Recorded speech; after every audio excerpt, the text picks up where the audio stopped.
যখন বাংলাদেশে ডেঙ্গু আতঙ্ক, চিকুনগুনিয়া আতঙ্ক, তখন আবার নতুন করে শুরু হয়েছে নতুন আতঙ্ক জিকা।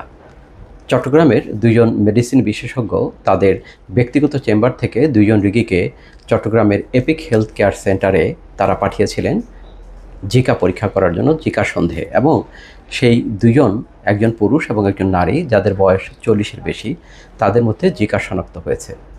এই জিকা শনাক্ত হওয়ার কারণে আমাদের যারা পাবলিক হেলথ নিয়ে আমরা কাজ করি, কীটতত্ত্ব নিয়ে কাজ করি, তাদের মধ্যে নতুন আতঙ্কের জন্ম দিয়েছে। এমনি বাংলাদেশে বিভিন্ন জেলাতে এখন এডিস মশার ঘনত্ব, যে ইন্ডেক্স, যেটিকে ব্রোটো ইন্ডেক্স বলা হয়, সেগুলো 20-এর উপরে আছে।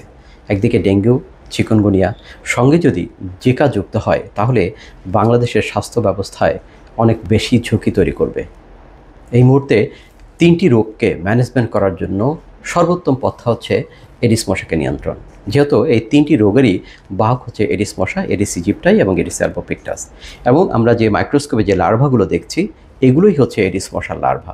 এই লার্ভাগুলো আমাদের বাড়ির আনাচে কানাচে ছোটো বড়ো যে পাত্রগুলো পড়ে থাকে, যে পাত্রতে বৃষ্টির পানি জমা হয়, সেই পাত্রতে প্রজনন করে এবং এখান থেকেই আমাদের বাড়ির আঙিনা থেকে আমাদের ঘরে ঢুকে এই ডেঙ্গি, চিকুনগুনিয়া এবং জিকা এই রোগ ছড়ায়।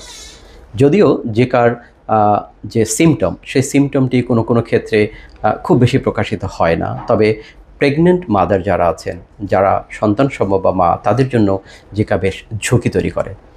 জিকা অন্যান্য মশাবাহিত রোগ, বিশেষ করে ডেঙ্গু এবং চিকুনগুনিয়ার চাইতে কিছুটা ব্যতিক্রম। জিকা শুধুমাত্র মশার মাধ্যমে ছড়ায় এরকম নয়। কোনো একটি ব্যক্তির যদি জিকা ধরা পড়ে, সেই ব্যক্তির যৌন যে যৌনক্রিয়ার মাধ্যমেও সেটি ছড়াতে পারে এবং ফিজিক্যাল কন্ট্যাক্টের মাধ্যমে, রক্ত ট্রান্সফার করার মাধ্যমে, এমনকি মা থেকে সন্তানের মধ্যে জিকাটি প্রকাশিত হতে পারে। সেজন্য জিকা অন্য দুটি মশাবাহিত রোগের চাইতে ব্যতিক্রম এবং এটি ভয়ঙ্কর।